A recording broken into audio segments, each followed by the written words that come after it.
हरे Krishna. Hello, Radhe Radhe. Radhe. मैं मैं अच्छा। फिर भी पूछ रही हूँ कैसे हैं आप, बिकॉज ये नॉर्मल जेस्चर है। जी। आपका लास्ट नाम टाइम काजल। और कहाँ से हैं काजल आप? मैं यूएसए से हूँ। ये जी। देखिए यहाँ पे अभी दिन चढ़ा हुआ है। ओ, ओके।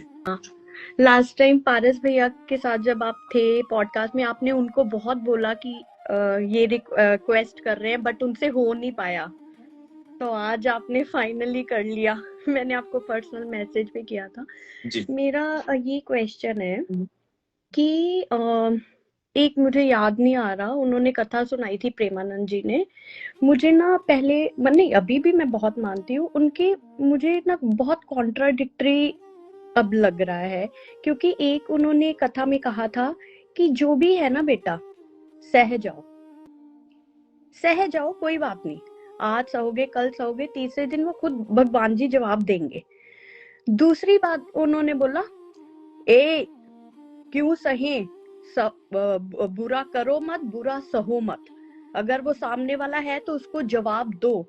तो मतलब कि ये दोनों क्वेश्चंस में मैं हम समझ नहीं पा रहे। मतलब रात को सोते टाइम भी इतना आता है कि करे तो करे क्या, सहना है या बोलना है, क्या करना है? दोनों ही काम करना है। पर इतनी समझ नहीं है ना, किस टाइम पे सहना है, किस टाइम पे हाँ, नहीं सहना, मैं किस मैं टाइम पे बता बोलना मैं है। बताता हूँ। देखो, बहुत जिस समय ये सब चल रहा था, भगवान यहाँ पर थे और अर्जुन और साथे माँ कुंती के साथ इधर उधर भटक रहे थे। तो भी भगवान है ना, कई बार संदेशा लेके गए, कई बार समझाया जाके कौरवों को कि युद्ध नहीं करना है। भगवान नहीं चाहते थे कि युद्ध हो, श्री कृष्ण नहीं चाहते थे। और स्वयं श्री कृष्ण अनंत ब्रह्मांड के रचयिता, स्वयं द्वारकाधीश, एक स्टेट के राजा हैं वो उस समय। यदि मैं कह रहा हूं कि आप भगवान के तौर पे भी मत देखो, एक इंसान के तौर पे भी देखो, तो उस समय एक स्टेट के राजा हैं और एक दूसरे राजा के यहां जाते हैं और 5 भाइयों के लिए, उनकी मां के लिए, वो कहते हैं कि मैं नहीं चाहता युद्ध करो, आपस में मिलजुल के रहो। कई बार कोशिश की, है ना। जब कोशिश करने के बाद भी कोशिशें फेल हो गई और सामने वाला नहीं समझ पाया, तो हमारे पास 2 रास्ते होते हैं।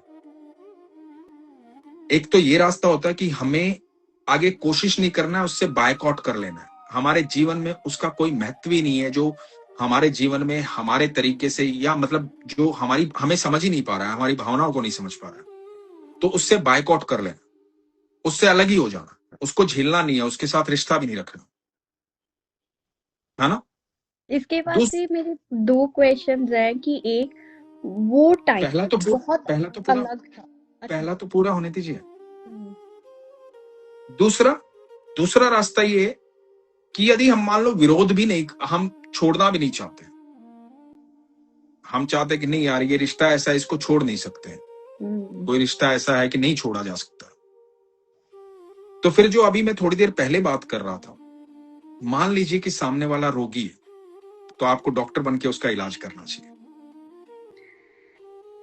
मेरा एक क्वेश्चन है, मैं थोड़ा सा आजकल के जमाने के अकॉर्डिंगली बोल रही हूँ कि जो पहले का जमाना था बहुत अलग था। वहां उनके पास इतनी चीजें नहीं थी, ये है वो है। आजकल क्या है कि ठीक है, ये नहीं तो वो सही, ये नहीं तो वो सही। पर जैसे हम बातें सुनते हैं बट अभी भी मुझे वो नहीं पता कि सामने वाला is more smarter than us. सामने वाला आजकल आप सोचते हो रोगी कौन, आजकल रोगी तो खुद ही है हम। मतलब सामने वाला is much more smarter than us. और यहाँ पे क्या होता है, जब आप बाहर रहते हो ना, you have very limited friend circle. ठीक है, लाइक 2 या 3 फ्रेंड्स, तो फैमिली की कमी तो बहुत ही ज्यादा खलती है। और जब वो 2-3 फ्रेंड्स होते हैं, वो कुछ भी करते हैं तो ऐसे लगता है अगर इनके साथ भी हम लड़ाई कर लेंगे तो हम बचेंगे क्या ही करेंगे, यहाँ पे रहेंगे ही किसके साथ। अच्छा काजल जी, मैं एक बात बोलता हूँ आपको, हो सकता है आपको बुरी लगे, लेकिन प्लीज इस बात को समझिए। नहीं कोई, हाँ। मैं बंबई रहता हूँ, मेरे घर से बहुत दूर है, 1500 किलोमीटर दूर रहता हूँ। आप यूएस से रहते हैं, आप दूसरे देश में चले गए हैं, मैं भी विदेश में ही हूँ एक किस्म से। हाँ जी, सही बात। क्योंकि यहाँ का कल्चर और मेरा कल्चर दिन रात का अंतर है। मैं पिछले 20 साल से यहाँ रह रहा हूँ। मेरे बहुत सारे दोस्त हैं, बहुत सारे लोग मुझे प्यार करते हैं, बहुत सारे लोग मुझसे मिलते हैं, मुझे हमेशा, मैं जहां भी जाता हूं लोग बड़ा सम्मान करते हैं। ये पता है क्यों है? ये लोगों की वजह से नहीं है, ये मेरी वजह से। क्योंकि मैंने जो दिया है ना, वो वही लौटा पाएंगे, है ना। 2-3 दोस्त हो या 2000 दोस्त हो या 2 लाख दोस्त हो, वो सब आपके स्वभाव पर डिपेंड करता है, आप कितना बनाना चाहते हैं। यदि आपको लगता है कि ये नहीं है, तो आपको अपने स्वभाव पर पहले काम करना चाहिए, दुनिया पर काम नहीं करना चाहिए। दुनिया कुछ बिल्कुल। नहीं है। हाँ, एग्जैक्टली। दुनिया पता है क्या है? मैं ये सच कहता हूं, जो रमन्ना महर्षि ने कहा है ना, मैं उस बात को 100% स्वीकार करता हूं, मानता हूं उस बात को, कि देयर इज नो अदर्स। सामने वाला जो भी व्यक्ति होता है ना, यकीन मानेगा, वो एक बाल्टी लेके खड़ा है 24 घंटे, और आप एक कुआं हो उसके लिए। सिर्फ वो आपके अंदर बाल्टी डालेगा और जो आपके भीतर होगा उसको बाहर निकालेगा, चाहे वो ईर्ष्या हो, द्वेष हो, क्रोध हो, प्रेम हो, चाहे वो कुछ भी। तो यदि आपको ऐसा लगता है कि आप ऐसी जगह घिर गए हैं, ऐसी जगह, तो आपको थोड़ी देर, थोड़े दिन एक ब्रेक लेकर के अपने आप को पहले एनालाइज करना चाहिए कि क्या ऐसी चीजें क्रिएट करूं। क्योंकि देखो, यकीन मानना, जो फूल होता है ना, जिसके अंदर खुशबू होती है, कितना भी निर्दयी आदमी हो, कितना भी, एक बार उसको स्मेल जरूर करेगा। बट जब सामने वाला खुद ही बोले, बहन तू तो इस जन्म में भगवान की भक्त है, इस जन्म में ऐसा कुछ नहीं होता, तू अपना भगवान के रास्ते चल, हम जो कर रहे हैं हमें करने दे, हमें मत सिखा, तू और तेरे भगवान तू ही जाने। हाँ, तो ये कितनी अच्छी बात है, उसने कितना अच्छा संदेश दिया आपको। ये तो बहुत ब्यूटीफुल बात है। यदि मुझे कोई ये बोले कि भाई तू और तेरे भगवान तू ही जाने, तो मैं तो बड़ा खुश होऊंगा कि अच्छा, इसको मेरे साथ भगवान दिख रहे हैं। नहीं, क्योंकि जब मैं कहती हूँ ना कि ऐसे मतलब कि किसी की हेल्प, ये है वो है, हाँ हाँ भगवान ने तुझे संदेशा भेजा होगा ना, इसीलिए तूने ऐसा किया, इसीलिए, हाँ भगवान तो तेरे अंदर, ये मतलब मजाक इतना उड़ा, कोई भी ढंग की बात बोलो ना, इतना सबके सामने एम्बेरेस कर देते हैं, अकेला अलोन, मतलब इतनी बेइज्जती करते हैं। नहीं नहीं भैया, ये और इसके भगवान, ये तो अजीब ही दुनिया में जी रही है। हाँ तूने चिकन छोड़ दिया ना, हाँ हाँ, अच्छा भगवान ने तुझे, मेरे, मतलब कुछ बोलते ही नहीं है छोड़ने के लिए, इतना एम्बेरेस कर देते हैं, कोई कहने की बात अच्छा, नहीं। एक बात बताओ आप, जिस चीज का उन्होंने टेस्ट नहीं किया, जिस चीज को वो जानते नहीं है, जिस चीज का उनका अनुभव नहीं है, तो वो उस चीज को कैसे स्वीकार करेंगे? उनकी कोई गलती थोड़ी है इसमें। वो नहीं जानते भगवान के बारे में, वो नहीं जानते अध्यात्म को, वो नहीं करते प्रेम ईश्वर से, वो नहीं मानते उनको, तो वो कैसे कैसे स्वीकार करेंगे? आप उनको कितना भी समझाओ, वो स्वीकार नहीं करेंगे। वो कैसे स्वीकार करेंगे बताओ मैं आपको। आपको तो उनको इस समझा, बीच में सह जाना है या आगे जवाब नहीं, देना है? उनको सह समझाना जाना नहीं है। है, उनको समझ हाँ। नहीं, सहना नहीं है, सहना नहीं है, उनको समझाना नहीं है, अपने कर्मों से प्रभावित करना है। उनको कहना नहीं है कि ये करो, आपका बदलाव देखो। मैं हमेशा एक बात बोलता हूं, यदि आप भगवान श्री कृष्ण के भक्त हैं, कृष्ण का भक्त पता है कैसा हो सकता है? जो कृष्ण जैसा ही हो। आप समझ रहे हैं मेरी बात? कृष्ण का भक्त वही होता है जो कृष्ण जैसा ही होता है। तो कृष्ण कौन है आप ये जान लो, क्योंकि कृष्ण के भक्त के भीतर, उनके हृदय में कृष्ण निवास करते हैं ना, तभी तो भक्त है वो उनका। तो अब कृष्ण क्या करते हैं? कृष्ण पूरी दुनिया को पाल रहे हैं, अच्छे बुरे हर एक को, है ना। और भगवान अपने कर्म से बताते हैं। भगवान ने कर्म किया ना 5000 साल पहले आके, आज हम उनकी गाथाएं गाते हैं, उनसे प्रभावित हैं, उनके सामने नतमस्तक होते हैं। तो उनके कर्मों के सामने ना, जो उन्होंने इतने सारे कर्म किए, इतना सब कुछ उन्होंने जीवन में किए, उसी से प्रभावित हुए ना हम। तो आज इसीलिए जय जयकार करती है ना पूरी दुनिया कृष्ण की, है ना। कृष्ण ने आके आज तक, आज हम पूजा कर रहे हैं, आज हम नाम जाप कर रहे हैं, आज हम उनके लिए हवन यज्ञ कर रहे हैं। मुझे ये बता दो कि कहीं भगवान ने कहा हो कि तुम मंदिर बनाओ मेरा, मेरी पूजा करो, मेरा नाम जाप करो? कहीं भगवान ने नहीं कहा, कहीं भी। हम करने लगे ना, क्यों करने लगे? भगवान के कर्मों से प्रभावित होकर के। भगवान ने कभी कहा कि नहीं ऐसा करो, ऐसा मत करो? मैं कह रहा हूं, आप पूरा पूरा पढ़ लीजिए सारे शास्त्र, सब कुछ जितना भी आपके पास नॉलेज है, भगवान ने कभी नहीं कहा मेरा नाम जाप करो। हम कर रहे हैं, क्योंकि भगवान ने ऐसे कर्म किए इस धरती पर आकर के, भगवान ने ऐसी लीलाएं की इस धरती पर आकर के, हम नतमस्तक हो गए उनके सामने। हमारा हृदय कहता है कि प्रभु आप ही हैं जो कुछ हैं, है ना, उनके सामने उनसे इतने प्रभावित हो गए कि उनसे प्रेम करने लगे। हमने कभी उनको देखा नहीं है, लेकिन उनका नाम जब आता है, उनका जिक्र जब आता है, तो आंखों में अश्रु आ जाते हैं, उनके प्रति प्रेम जागृत हो जाता है। हमने कभी देखा नहीं, सिर्फ सुना है भगवान 5000 साल पहले ऐसे थे, भगवान ने ऐसा किया, भगवान ने ऐसा किया। भगवान के बोले गए वचन श्रीमद् भगवत गीता के रूप में पढ़े हैं हमने, है ना, उसको समझा है। तो आज हम भगवान से प्रभावित हैं, भगवान के कर्म के कारण। भगवान ने कभी नहीं कहा कि तुम मुझसे प्रभावित हो, भगवान ने कभी नहीं कहा कि तुम ये करो और ये मत करो, कहीं भगवान ने नहीं कहा। भगवान ने किसी तरह की कोई शिक्षा नहीं दी इस तरह की कि भाई तुम मतलब जाओ मंदिर बनाओ, पूजा पाठ करो या मेरा सम्मान करो। भगवान ने कभी नहीं कहा मेरा सम्मान करो, है ना। तो आपको कहना नहीं है किसी को, आपको कर्म ऐसे करने हैं कि सब आपके सामने अपने आप ही नतमस्तक हो जाएं। जब हृदय में कृष्ण निवास करेंगे तो अपने आप सब झुक जाएंगे। आपको सिर्फ एक को फॉलो करना है, सिर्फ एक को, है ना। आप यकीन मानना, जिस दिन आप सच्चे हृदय से उसको फॉलो करोगे ना, पूरी दुनिया आपको फॉलो करना शुरू कर देगी। और इसका जीता जागता उदाहरण मैं आपको, जिनका नाम आपने शुरू में लिया, प्रेमानंद महाराज जी, वो भगवान को फॉलो करते हैं, पूरी दुनिया उनको फॉलो कर रही है। एग्जैक्टली, है ना। वो सिर्फ भगवान के सामने नतमस्तक होते हैं। बाकी तो भक्तों के सामने तो नतमस्तक होते हैं, उनके भीतर भी भगवान को देख करके, है ना, उनके भीतर भी अपने ईश्वर को देखते हैं, अपने ठाकुर को देखते हैं, है ना। तो देखो, सब भीड़ जाती है वहां पर नतमस्तक होने, है ना। तो आपको किसी के सामने झुकना नहीं है, मैं झुकने के लिए नहीं कह रहा, आपको एक के सामने झुकना है, उसको अपने हृदय में रखना है और अपने कर्म वैसे कर लेने जैसे ईश्वर आपसे चाहता है। फिर देखो, आपको नहीं बताना किसी को कि मैं चिकन क्यों नहीं खाती, या मैं ऐसा क्यों करती हूं, मैं किसी के लिए दान क्यों करती हूँ, किसी का भला क्यों करती हूँ, किसी के लिए काम क्यों करती हूँ। आपको नहीं बताना, आपके कर्म बताएंगे।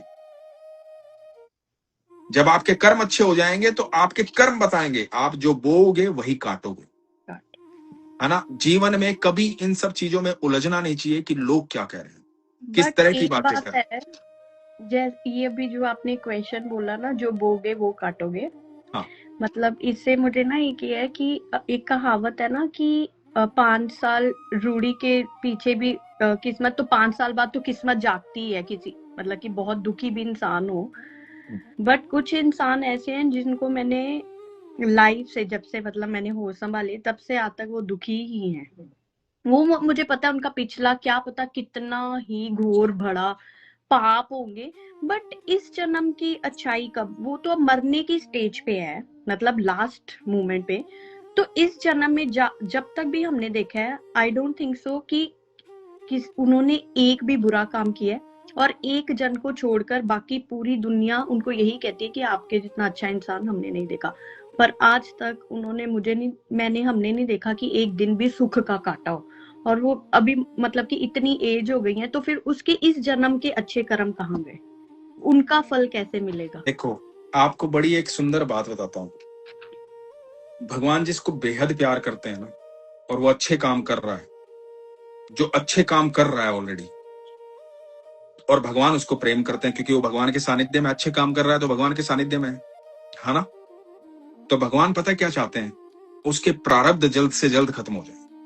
बट वो तो मरने की एज पे आ गया ना, कल का कोई बात पता नहीं, नहीं तो फिर उसके अच्छे कर्म आपको नहीं पता ना, उसने आपको नहीं पता ना उसने पिछले जन्मों में क्या किया है, ये आप परिचित नहीं हो ना उस बात से। एग्जैक्टली, हाँ। और ये जन्म आपको लग रहा है कि ये जन्म 70 साल हो गए, 80 साल हो गए, 90 साल हो गए, ये जन्म इतना बड़ा है।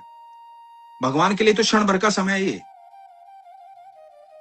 है ना। आपको नहीं पता ना, उसने पता नहीं कितना कितना क्या ऐसे काम किए होंगे पिछले जन्म में। आपको लगता है कि इस संसार के अंदर जो आज दुराचारी लोग हैं, जो किसी तरह से रेप कर रहे हैं, हत्याएं कर रहे हैं, दूसरे को परेशान कर रहे हैं, अपने माँ बाप को गाली गलौज दे रहे हैं, घर से अपमानित करके निकाल रहे हैं, और समाज में व्यवस्था को भंग कर रहे हैं, आपको लगता है कि इन लोगों को यहां पर न्याय हो ना हो, लेकिन वहां न्याय होता है। वो ईश्वर है, वो सबको बराबर दृष्टि से देखता है, सबको। और जो वो देखता है ना, वो कोई नहीं देखता है। मैं सच बता रहा हूं आपको, एक छोटी सी कहानी सुनाता हूं आपको, ठीक है। सब सुनिएगा आप लोग बड़े ध्यान से, उसकी व्यवस्था बता रहा हूं मैं आपको, ईश्वर की। तो एक मंदिर था, मंदिर में दो लोग बैठे हुए थे, दोनों दोस्त थे। और एक तीसरा बाहर से आ गया क्योंकि बारिश होनी शुरू हो गई थी। जो ये तीसरा आया ये बैठ गया वहां आके उनके पास। बारिश बहुत तेज हो गई, इतनी तेज हो गई कि पानी भर गया चारों तरफ। अब जाने की व्यवस्था ही नहीं बन पा रही थी। तो मन में ये आया कि अब कहीं जाने का ठिकाना है नहीं, जा सकते हैं नहीं, क्योंकि सब जगह पानी भर गया, तो यहीं रुक जाते हैं मंदिर में। अब मंदिर में रुक गए। जो तीसरा आया था इसने कहा आकर के कि भाई मुझे बड़ी जोरों की भूख लगी है। तो बाकी दोनों ने कहा कि भाई हमारे पास रोटी है, मिल बांट के खा लेते हैं। तो इसने कहा ये तो बहुत अच्छा हो जाएगा यदि आप मुझे भोजन दे देंगे। तो बोला नहीं, हमारे पास जितनी रोटी है मिल बांट के तीनों खा लेते हैं। तो एक के पास 5 रोटी थी, एक के पास 3 रोटी थी। ठीक है, तो जो 5 रोटी थी और 3 रोटी थी, तो कुल मिला के हुई 8 रोटी, 8। है ना। और 8 में से 3-3 हिस्से कर दिए, तो 24 हिस्से हुए। 24 हिस्से हुए, है ना। तो 3-3 सबने, एक रोटी के 3 हिस्से हुए, एक रोटी के 3 हिस्से हुए, तो सबने 24 हिस्से हुए, है ना। तो 24 हिस्सों को सबने बांट लिया आपस में, तीनों ने। तो 8-8 हिस्से सबके पास आए। करेक्ट है। तो 8-8 हिस्से सबके पास आए। उसके बाद क्या हुआ कि जब सुबह हुई, सबने भोजन कर लिया, इसने बड़ा धन्यवाद किया। सुबह हुई तो इसने 8 अशर्फियां निकाली सोने की, तीसरे आदमी ने, और इसने कहा कि ये आपस में आप लोग बांट लेना, आपका बहुत बहुत आभार, आपने मुझे रात को भोजन करवाया, मैं यहां रुका, थैंक यू, कह के ये चला गया। अब ये दोनों भी बड़े भले व्यक्ति थे। तो दोनों में से जिसने कम रोटियां थी, जिसके पास 3 रोटी थी, उसने कहा कि भाई तेरी 5 रोटी थी, तू 5 रख ले, मैं 3 रख लेता हूं। तो 5 रोटी वाले ने कहा कि नहीं भाई, दोनों के लिए देके गया, 4 तू रख ले, 4 मैं रख लेता हूं। तो बोले नहीं नहीं ऐसे नहीं, मेरा अधिकार 3 पे ही है, मैं 3 रखता हूं। तो बोला नहीं नहीं, मेरा अधिकार की बात ही नहीं, आपस में बांटने की बात है। तो दोनों आपस में एक दूसरे को देना चाह रहे थे, दोनों देना चाह रहे थे एक दूसरे को। तो पुजारी जी ने पूछा क्या बात हुई। उन्होंने बताया कि इस तरह से हमने रोटियां दी थी, उसने 8 अशरफियां दी और 8 अशरफियां हमारे पास हैं। अब मैं कह रहा हूं इसको 4 रख ले और 4 मैं रख लेता हूं। ये कह रहा है कि नहीं 5 आप रखो, आपने 5 रोटी दी थी, मैं 3 रखूंगा। तो पुजारी जी ने कहा कि ठीक है, ये 8 अशरफियां मेरे पास रख दो और कल सुबह आना, मैं भगवान से बात करके बताता हूं। तो अब रात को पुजारी जी ने भगवान से बोला कि प्रभु देखो, बात तो जायज है, जिसने 5 रोटियां दी थी उसको 5 मिलनी चाहिए, और जिसने 3 रोटियां दी थी उसको 3 मिलनी चाहिए। तो ये फैसला ही ठीक है, क्योंकि 4-4 वाला फैसला ठीक नहीं। अब जिसकी 5 रोटी थी उसका हक ज्यादा बनता, उसको मिलनी चाहिए। तो भगवान प्रकट हुए। भगवान बोले नहीं, गलत फैसला है। तो बोले कि क्यों प्रभु, फिर किसको क्या मिलना चाहिए। भगवान ने कहा कि एक को 7 अशरफियां मिलनी चाहिए और एक को 1 अशरफी मिलनी चाहिए। बोले ये कैसे न्याय हुआ, 7 और 1 का क्या मेल हुआ। भगवान ने कहा कि जिसके पास 5 रोटियां थी उसकी 5 रोटियों के 15 टुकड़े हुए, और जिसके पास 3 रोटियां थी उसकी 3 रोटियों के 9 टुकड़े हुए। ठीक है, तो 5 रोटियों वाले ने अपने हिस्से से उसको 7 टुकड़े दिए, और जिसके पास 9 टुकड़े थे उसने सिर्फ 1 ही टुकड़ा दिया, है ना। 3 रोटियों में से 9 टुकड़े हुए तो 1 ही टुकड़ा दिया ना उसने, और 5 वाले ने 7 टुकड़े दिए। तो जिसने 7 टुकड़े दिए उसको 7 अशरफियां मिलनी चाहिए, और जिसने 1 टुकड़ा दिया उसको 1 ही अशरफी मिलनी चाहिए। अब इस न्याय को क्या हम देख सकते थे। हम तो 5 और 4 में, 5 और 3 में उलझ जाते ना, या 4 और 4 में उलझ जाते। पर भगवान का न्याय अलग है। वो जो देखता है वो कोई नहीं देखता है, और उसके न्याय में जो है ना, एक चूक नहीं होती इतनी सी। वो जो लिख देता है ना उसको कभी इरेज नहीं करता, जो लिख दिया वो लिख दिया, वो परफेक्ट है। इसलिए आज तक उसकी बनाई सृष्टि में कभी कोई गलती नहीं हुई है। आपने कभी देखा है आम के पेड़ पे अमरूद उगता हुआ? आम के पेड़ पे आम ही उगेगा, है ना। तो वो ईश्वर है, उसके न्याय पे भरोसा होना चाहिए हमेशा। वो तो है जो तो जिसके साथ घटित हो रहा है ना, रही है।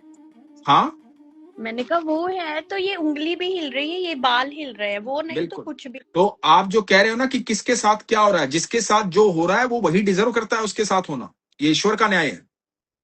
जिसने जैसे कर्म किए उसके प्रारब्ध वैसे ही हैं और वैसे ही रहेंगे। उसको सिर्फ ये करना चाहिए कि समय कितना भी अव्यवस्थित चल रहा हो, पिछले कर्म कितने भी बुरे किए हों, जिसके प्रारब्ध वो काट रहा है, इस जन्म में उसको यदि मनुष्य योनि मिली है तो किसी एक अच्छे कर्म के कारण मिली है। भगवान का ये शुक्र मनाओ कि उसने इतने गलत प्रारब्ध नहीं तैयार किए थे कि उसको नाली का कीड़ा बना दिया जाता, उसको मच्छर बना दिया जाता जो एक ताली में खत्म हो जाता, उसको चींटी बना दिया जाता जिसके पैर कोई भी रख के चला जाता। भगवान ने ऐसा नहीं किया, भगवान ने उसको इंसान बनाया। इसका मतलब कोई एक अच्छा कर्म उसने किया होगा पिछले जन्म में। ये मौका था इंसान बनकर उसके लिए कि ये पिछले जन्मों के प्रारब्ध तो तुझे काटने ही पड़ेंगे, लेकिन अब तू इंसान बना है तो इस जन्म में कम से कम अच्छे कर्म कर ले, प्रारब्धों के बीच में जो कर सकता है, जो भी कर सकता है वो कर ले। तो हो सकता है कि अगले जन्म में जो, और उन्होंने, आप कह रहे हो ना कि वो अब अच्छे कर्म कर रहे हैं, तो आगे उसका फल मिलेगा, उसको निश्चित तौर पर मिलेगा। भगवान जब उसकी एक रोटी, एक अशर्फी उसको और 7 अशर्फी उसको दे सकते हैं, तो आपको लगता है कि भगवान वहां न्याय नहीं करेंगे? हर नहीं जगह वो तो न्याय है। ठीक, वो करेंगे, उनसे बड़ा तो धन्यवान ही कोई नहीं है। पर मैं कहती हूँ कि भगवान जी को ये सोचना चाहिए, है ये बेचारी की सारी उम्र तो निकल ही गई ना। एक बात मैं आपको बताऊं, एक चीज आप सब सुन लीजिए, जितने लोग सुनने वाले हैं। मेरा ठाकुर इमोशनल नहीं है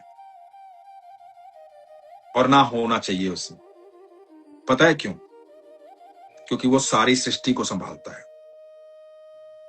वो यदि इमोशन पर काम करने लगा ना तो डिसबैलेंस हो जाएगा सब कुछ। भगवान ये कहते हैं, उद्धव जी को उन्होंने कहा था कि मैं साक्षी भाव में हर जीव के साथ रहता हूं, किसी के कर्मों में मेरा हस्तक्षेप नहीं होता।